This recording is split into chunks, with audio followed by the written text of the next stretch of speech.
श्री शिवाय नमस्तुभ्यम। हर हर महादेव महाराज। आप सभी लोग जानते हो 1 अक्टूबर 2025 यानी कि बुधवार को इस नवरात्रि की दुर्गा नवमी यानी कि महानवमी पड़ रही और नवरात्रि का 9वां दिन भी है। शारदीय नवरात्रि आश्विन माह की दुर्गा नवमी है और यह सबसे बड़ी तिथि है क्योंकि यह आश्विन माह में पड़ने वाले तिथि है और यह नवरात्रि का सबसे बड़ा दिन है। कान खोलकर सुन लो मेरी जीजी और मेरे जीजाओ, जीवन में कितनी भी समस्या चल रही हो दुर्गा नवमी के दिन कर लेना। यह छोटा सा उपाय हर मनोकामना पूर्ण होगी। देखिए इस तिथि का सबसे बड़ा और विशेष महत्व होता है और इस दिन माता रानी का 9वां दिन भी है। माता रानी आखिरी दिन आपके जीवन में जो भी समस्या चल रही है, महाराज मात्र तुलसी की लकड़ी का दीपक, एक चुटकी हल्दी, नवरात्रि के इस 9वां दिन बुधवार इस उपाय को अवश्य करना चाहिए। देखिए ये आश्विन माह की दुर्गा नवमी है और इस नवरात्रि का 9वां दिन है। आप सभी को पता है ये साल में केवल एक बार ही आती है। इस दिन केवल यदि इस एकमात्र उपाय को कर लेते हैं तो महाराज जो भी हमारे जीवन में जो समस्या चल रही है, धन संपदा में कमी, कार्य में वृद्धि न होना, घर में दुख कष्ट, सारी समस्या समाप्त होती है क्योंकि यह उपाय एकमात्र आश्विन मास की दुर्गा नवमी और विशेषकर नवरात्रि में किया जाता है। पूरा साल निकल गया हो, आपने इस उपाय को आज तक किया ही ना हो तो महाराज विशेषकर मेरी माता बहन नवरात्रि के इस 9वां दिन आश्विन माह की दुर्गा नवमी यानी बुधवार के दिन उपाय को अवश्य कर ले। देखिए आप सभी जानते हो कि बुधवार यदि कोई उपाय है तो वह तुलसी की लकड़ी का दीपक, एक चुटकी हल्दी वाला उपाय है। सबसे बड़ा दिन किस समय करना है ये बात हम आगे करेंगे। तो देखिए ये 1 अक्टूबर बुधवार आश्विन माह की दुर्गा नवमी और नवरात्रि का समय आपको इस उपाय को करना है। मेरी कई सारी माताएं बहनें नवरात्रि में व्रत रखती है और पूजा पाठ करती हैं। उनसे विशेषकर निवेदन है नवरात्रि के पावन पर्व पर एक छोटा सा कार्य रात्रि के समय अवश्य करें। अब देखिए महाराज, यदि आपके घर का कोई भी एक व्यक्ति इस दिन तुलसी की लकड़ी का दीपक, एक चुटकी हल्दी उपाय कर लेता है तो जो भी पूरे घर परिवार में समस्या चल रही है वह सारी समाप्त होती है। भक्तों, शिव महापुराण की कथा में बताया गया है कि आश्विन की दुर्गा नवमी का सबसे बड़ा विशेष महत्व होता है क्योंकि मां दुर्गा हमारे बीच में होती हैं। जैसे कि 1 अक्टूबर नवमी देखिए, नवरात्रि का 9वां दिन और दुर्गा नवमी भी पड़ रही है। यदि हम आश्विन माह में छोटे से छोटा दिन कोई सा भी उपाय करते हैं तो उसका फल तो हमें अवश्य ही मिलता है, लेकिन यदि दुर्गा नवमी पर करें तो उसका फल 100 गुना बढ़ जाता है। और मां दुर्गा विशेष नवरात्रि का 8वां दिन तुलसी की लकड़ी का दीपक, एक चुटकी हल्दी वाला उपाय 1 अक्टूबर बुधवार इस उपाय को अवश्य करें। आप सभी को पता है कि यदि बुधवार के दिन का यदि कोई सा उपाय है तो वह महाराज केवल चावल और हल्दी दीपक वाला उपाय है और ऐसे मौके बार बार नहीं मिलते। देखिए महाराज, यदि हम नवरात्रि के इस विशेष पावन पर्व पर माता रानी के समक्ष और उनके इन विशेष दिनों पर यदि यह हम उपाय करते हैं तो महाराज ये उपाय और विशाल अत्यंत बलशाली हो जाता है तो हमारे जीवन में चल रही कठिनाइयों समाप्त होती है। जैसे कि पितृदोष, काल सर्प दोष, वास्तु दोष, उसी प्रकार से हमें तुलसी की लकड़ी का दीपक, एक चुटकी हल्दी वाला उपाय को करना है। 1 अक्टूबर बुधवार सबसे बड़ा दिन आश्विन माह दुर्गा नवमी और नवरात्रि के 8वां दिन पर करना है। ऐसे मौके बार बार नहीं मिलते, केवल वर्ष में एक बार ये कपड़ीमाम से पचरे बंतारमा में बूढ़ा मोरा इस उपाय को करने का मौका मिलता है। देखिए मेरी कई सारी अन्य माताएं बहनें हैं जिन्होंने इस उपाय को आज तक किया ही ना हो और उन्हें इस उपाय के बारे में पता ही ना हो। तो देखिए आज की इस कथा से हम आपको जो उपाय बता रहे हैं उस उपाय को आपको नवरात्रि के इस 9वां दिन दुर्गा नवमी वाले दिन आपको इस उपाय को अवश्य करना है क्योंकि यह उपाय केवल विशेष तिथि पर और विशेष पावन पर्व पर ही किए जाते हैं। और देखिए यदि इस उपाय को आपका घर का कोई एक व्यक्ति भी कर लेता है तो महाराज जी पूरे घर परिवार में चल रही समस्या साथ में समाप्त होती है। सबसे पहले आपको हम इस उपाय का महत्व बता देते हैं। तुलसी की लकड़ी का दीपक घर में माता लक्ष्मी का स्थायी वास करती है क्योंकि यह समर्पण वाला उपाय है और इस उपाय को हम नवरात्रि के 9वां दिन पर कर रहे हैं। तो महाराज यदि लक्ष्मी की समस्या है तो वह समस्या भी समाप्त होगी, जो आपकी मुश्किल समस्या समाप्त होती हैं। और एक चुटकी हल्दी ये शुभ का संकेत है, यानी विवाह में अड़चन आ रही है या फिर कोई कार्य में, तो उसमें अवश्य सफलता प्राप्त होगी। इस उपाय को करने का तो फल हमें मिलता ही है, लेकिन यदि किसी विशेष तिथि पर किया जाए तो उसका भी हमें फल प्राप्त होता है। आश्विन माह ये महीना मां दुर्गा को समर्पित है। देखिए महाराज जी, हमने हमारी पिछली बार की कई सारी शिव महापुराण की कथाओं में आपको इस उपाय को अच्छे तरीके से बताया भी है और समझाया भी है, लेकिन आज एक बार फिर से हम आपको इस उपाय को समझाएंगे, क्योंकि 1 अक्टूबर बुधवार का दिन सबसे बड़ा और विशेष दिन है।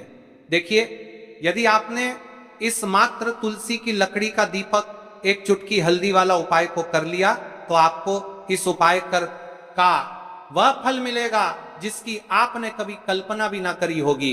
देखिए महाराज जी, जो मनोकामना बड़े बड़े पूजा पाठ से पूर्ण नहीं होती, वह केवल इस आश्विन माह की दुर्गा नवमी के दिन, मां दुर्गा का 9वां दिन, तुलसी की लकड़ी का दीपक, एक चुटकी हल्दी, मां दुर्गा का 9वां दिन वाला उपाय को करने से पूर्ण हो जाती है। देखिए, मेरी कई सारी माताएं बहनें हैं जिन्हें पता भी नहीं है कि उनके जीवन में जो समस्या चल रही है उसका कारण क्या है, यानी कि मुख्य कारण क्या है, तरफ चलते किस वजह से यह समस्या है। मतलब भाई जीवन में जो अटकने आती हैं, जिनका कारण अक्सर हमें पता ही नहीं चलता।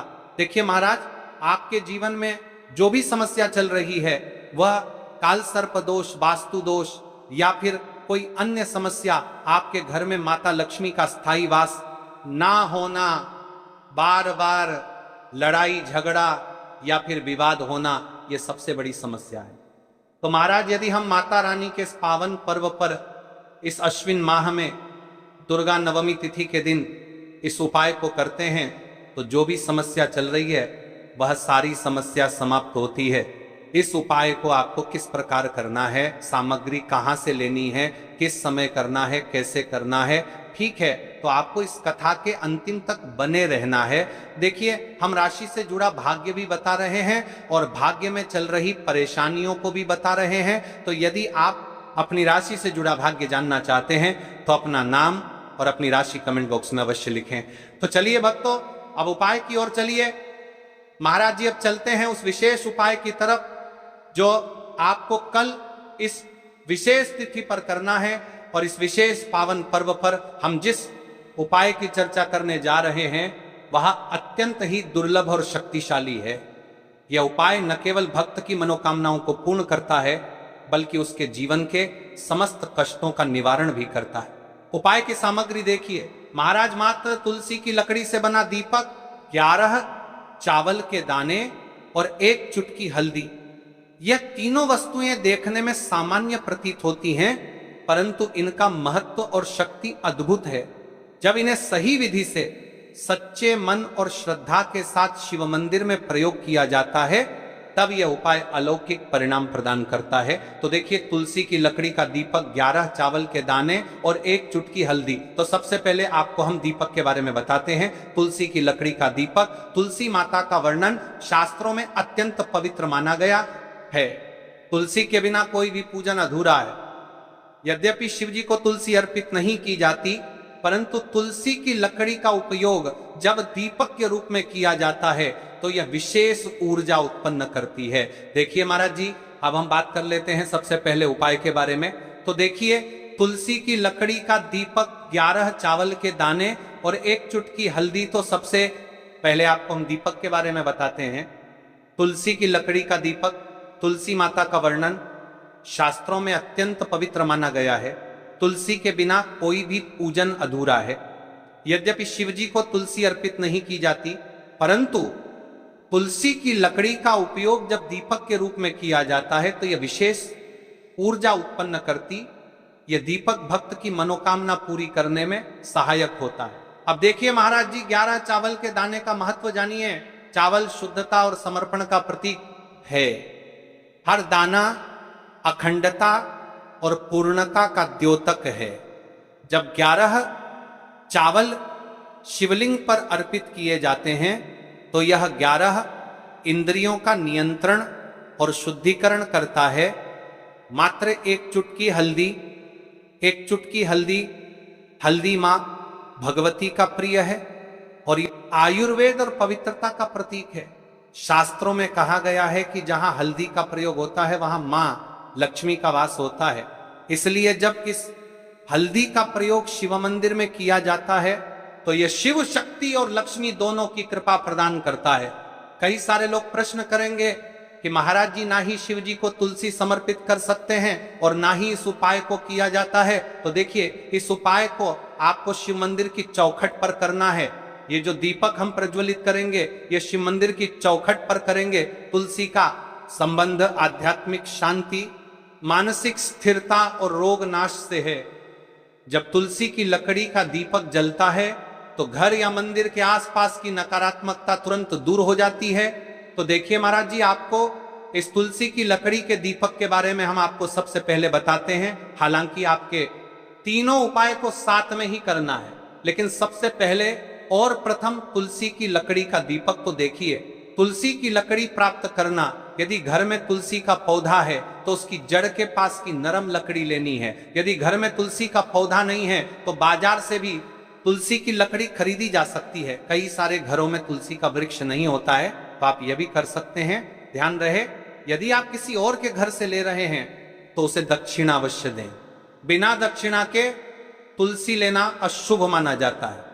लकड़ी को तैयार करना, तुलसी की लकड़ी को छोटे टुकड़े में काटकर उसकी बत्ती बनानी है। उस बत्ती पर कपास रुई लपेटना है ताकि वह दीपक में ठीक से जल सके। अब यहाँ पर महाराज जी कई सारे लोग प्रश्न करते हैं कि दीपक हमें आटे का लेना है या फिर हमें दीपक मिट्टी का लेना है। तो देखिए, आपको मिट्टी का दीपक का प्रयोग करना है क्योंकि हम तुलसी के लकड़ी के दीपक वाला उपाय कर रहे हैं। ठीक है, दीपक केवल मिट्टी का होना चाहिए। पीतल, कांच से या किसी और धातु का दीपक इस उपाय में उपयोग नहीं करना। मिट्टी का दीपक धरती तत्व का प्रतिनिधित्व करता है और यह शिव पूजन में सबसे उत्तम माना जाता है। अब देखिए महाराज जी, हमें तेल का किस प्रकार प्रयोग करना है। तो देखिए, तेल का प्रयोग इस दीपक में तिल का तेल या घी का प्रयोग करें। तिल का तेल पापों का नाश करता है और घी समृद्धि व शांति का वास कराता है। अब कई सारे लोग प्रश्न करते हैं कि महाराज जी, आपने हमें यह तो बताया ही नहीं कि कितने दीपक का उपाय करना है, आखिर दीपक कितने बने हैं। तो देखिए, कितने दीपक जलाने चाहिए। यदि समस्या बहुत बड़ी है, जीवन में गहरा संकट है, तो 5 दीपक जलाने चाहिए। यदि सामान्य कामना है तो 1 दीपक भी पर्याप्त है। हर दीपक जलाते समय यह भावना रखें कि हे भोलेनाथ, यह दीपक मेरी अंधकारमय जीवन राह को प्रकाशमय करे।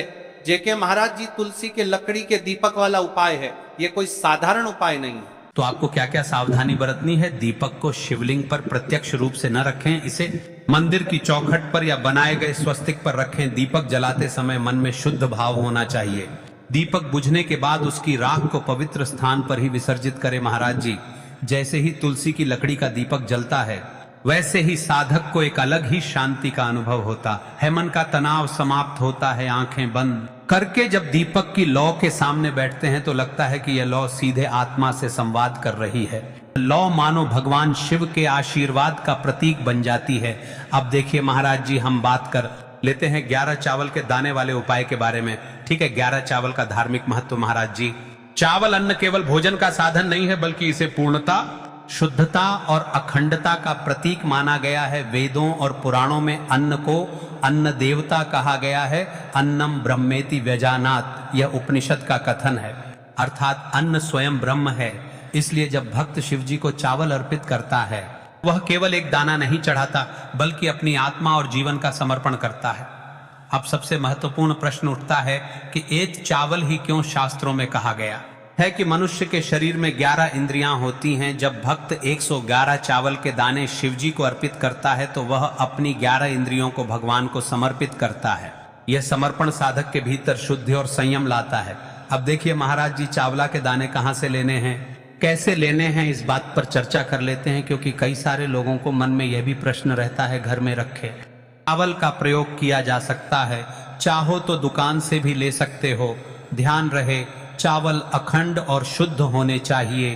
टूटे हुए दाने अशुभ माने जाते हैं। 11 दानों को अलग करके एक छोटे डिब्बे या पुड़िया में सुरक्षित रखना है। चावल अर्पण की विधि। अब सुनिए महाराज जी, 11 चावल के दानों का प्रयोग कैसे करना है। अब देखिए महाराज जी, जैसे ही आपके चावल के दाने आप एक पुड़िया में रख लेते हैं, अब आपको शिव मंदिर में जाकर के इस उपाय को करना है। तो देखिए, आप एकदम स्वच्छ जल से नाहट होकर के शिव मंदिर पहुंचे और को इस उपाय को करना है। तो देखिए, कई सारी मेरी अन्य माताएं बहनें रहती हैं जो शिव मंदिर में जाति से ही दूसरी अन्य माता बहनों से सामग्री मांगने लगते हैं, जैसे कि ओ जीजी अपने बेलपत्र लाए हो क्या, एक दिन आज मैं लाना भूल गई, वह जीजी थोड़े से फूल दे दो। तो देखिए, आपको शिव मंदिर में जाकर के यह नहीं करना है, आप सिर्फ अपनी सामग्री से उपाय कीजिए और घर आ जाइए।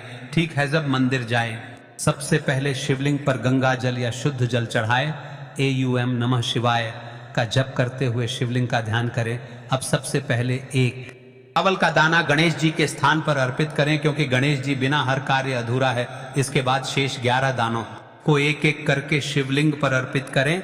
हर दाना चढ़ाते समय मन में एक एक प्रार्थना करें। जैसे पहला दाना, हे शिव मेरे जीवन से रोग दूर करो। दूसरा दाना, हे महादेव मेरे घर में सुख समृद्धि लाओ। तीसरा दाना, हे भोलेनाथ मेरे संतानों को रक्षा दो। चौथा दाना, नौकरी में सफलता दो। पांचवा दाना, मेरे परिवार में एकता बनी रहे।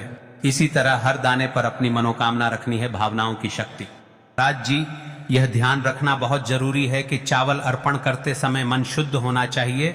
अगर चावल चढ़ाते समय मन में संदेह होगा तो उपाय फल नहीं देगा, लेकिन यदि दानों को अर्पित करते समय हृदय से प्रार्थना होगी तो भगवान शिव तुरंत सुनेंगे। चावल का आध्यात्मिक प्रभाव, चावल का रंग सफेद है, यह शांति और पवित्रता का प्रतीक है। जब सफेद चावल शिवलिंग पर चढ़ाए जाते हैं तो यह साधक के जीवन से अज्ञान और अशांति को मिटाकर ज्ञान और सुख प्रदान करता है। 11 दाने सामूहिक रूप से पूर्णता का भाव लाते हैं। प्रत्येक दाना चढ़ाते समय यह मंत्र बोल सकते हैं, ओम त्र्यंबकम यजामहे सुगंधिम पुष्टिवर्धनम उर्वारुकमिव बंधनान मृत्योर्मुक्षीय मामृतात्, या केवल ओम नमः शिवाय का जाप भी पर्याप्त है। उपाय करते समय अनुभव, जब भक्त एक एक चावल का दाना अर्पित करता है तो वह अनुभव करता है कि उसका हर बोझ, हर कष्ट शिव जी को सौंप रहा है। हर दाना एक प्रतीक है दुख का बोझ हटाने का और सुख का द्वार खोलने का। अब देखिए महाराज जी, हम बात कर लेते हैं चुटकी है हल्दी के बारे में, यानी एक चुटकी हल्दी के उपाय के बारे में। तो देखिए, हल्दी का धार्मिक महत्व। महाराज जी, हल्दी केवल रसोई की सामग्री नहीं है, यह भारतीय संस्कृति, आयुर्वेद और अध्यात्म तीनों का अभिन्न अंग है।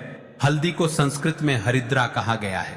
हरिद्रा शब्द का अर्थ है जो हर ले, रोग और अशुभता को दूर कर दे। शास्त्रों और पुराणों में हल्दी को मां लक्ष्मी का स्वरूप माना गया है। जहां हल्दी होती है वहां समृद्धि, सौभाग्य और सकारात्मक ऊर्जा का वास होता है। शादी ब्याह जैसे मंगल कार्यों में हल्दी का प्रयोग इसी कारण होता है।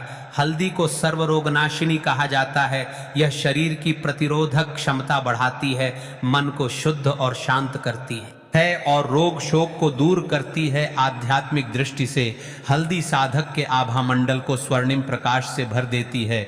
और जब कोई व्यक्ति इस हल्दी वाले उपाय को करता है तो उसके जीवन से परेशानियां भी समाप्त होती है और मनोकामना भी पूर्ण होती है। जो मनोकामना बड़े बड़े पूजा पाठ अनुष्ठान से पूर्ण नहीं होती, वह मंत्र इन उपायों से पूर्ण हो जाती है। तो आपको 1 अक्टूबर दुर्गा नवमी तिथि के दिन इस उपाय को अवश्य करना है, क्योंकि माता रानी का आखिरी दिन है और फिर बाद में दशहरा है। अगर आपके जीवन में जो भी समस्या चल रही है वह समाप्त नहीं हो पा रही है तो आप अपनी समस्या कमेंट बॉक्स में बता सकते हैं। मिलते हैं फिर एक नए वीडियो के साथ। हर हर महादेव।